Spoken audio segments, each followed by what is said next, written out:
All right, so Venom Let There Be Carnage. If I'm being honest, has some shoddy lighting, some iffy dialogue, extremely cheesy, but I love this movie so much. This movie is so much fun. It has ridiculous pacing, but I loved every second of it.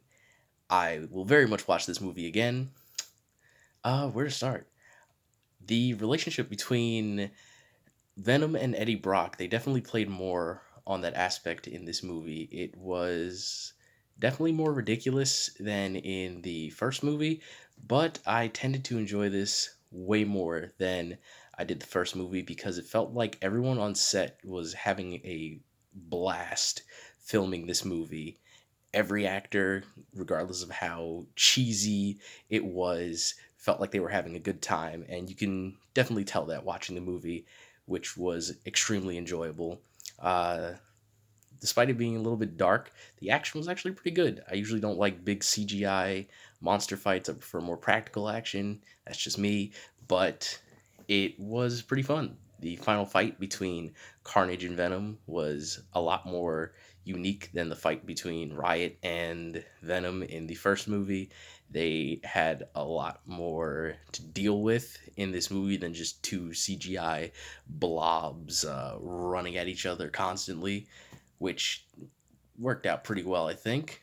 Uh, Woody Harrelson as Cletus Cassidy, not the worst thing in the world. They got rid of the Ronald McDonald wig that he had in the first movie, so that was definitely a plus, even though it was hilarious to look at.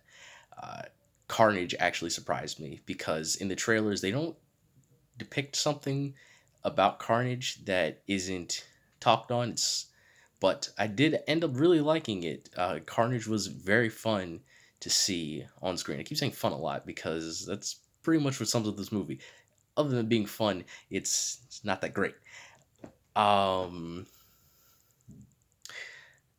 at the end of the day, I'd say realistically, the movie's like a two.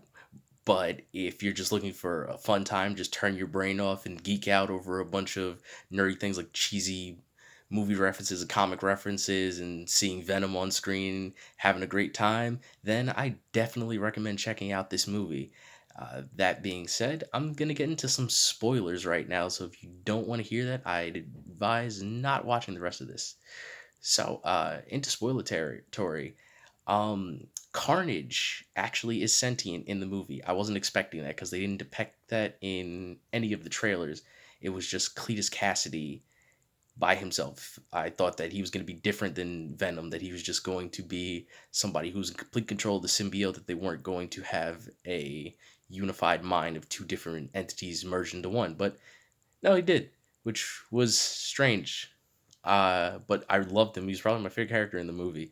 He doesn't have much character development at all, and his motivations for wanting to kill Venom and Eddie Brock, although it's the same as in the comics where Carnage is the child of Venom, it kind of just comes out of nowhere because Cletus bites Eddie earlier in the movie, which gets some of his and Venom's mixed blood in him, which turns him into Carnage, and that's why he is the way he is, but it came out of nowhere. The movie's only an hour and a half. It's extremely short with ridiculous fast pacing, so they didn't have enough time to really flesh out the whole Carnage is Venom's child thing. They kind of just mention it in passing and say that's the reason why Carnage wants to kill Venom, but Carnage was just hysterical. He was just so unapologetically evil that it was great. Even to Cletus and Shriek, uh, Venom, Carnage. There's one scene in particular where Shriek screams to try and take out a helicopter,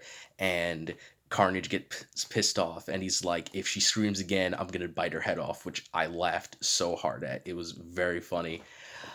Um, Venom and Eddie are kind of on the outs in this movie a lot, and I did like that because it honed in on the fact that Venom and Eddie are different from, well, Spider-Man essentially. So Spider-Man is just dude with bad luck who's dealing with his abilities, but Venom and Eddie are two separate entities that have to focus and work together in order to become one unified front, in order to win, to become a lethal protector, if you know what I mean. Um, But yeah, at the end of the day, had a great time watching this movie. Probably will watch it again. It's extremely cheesy. Very disappointed in Sony that they didn't have Eminem make a ridiculous rap like he did for the first Venom movie, because nothing will ever beat his rap at the end of the movie. It was so funny, but I love that song to death. Um, but the big thing, the big elephant in the room, is that the after credit scene for Venom has Eddie and Venom being pulled into the MCU. So Venom is going to be in Spider-Man No Way Home. That scene at the very end, I literally sat up in my seat. It was a recliner. I sat up, like, was in like a fetal position. I was just like, oh my god, I can't believe that they're gonna be in the movie. Just when Venom transforms and he sees Peter, like, first I heard J.K. Simmons as J. Jonah Jameson. I'm like, oh my god, I can't believe they're doing this. And then Venom looked at the screen and he saw Tom Holland, Peter Parker, and he's just like, that guy. And then he just licks the screen. I was like, oh my god, I can't believe they're doing this. I'm so happy they're doing this, and I am even more excited for Spider-Man No Way Home. And with that, I think that about wraps it up. So, peace.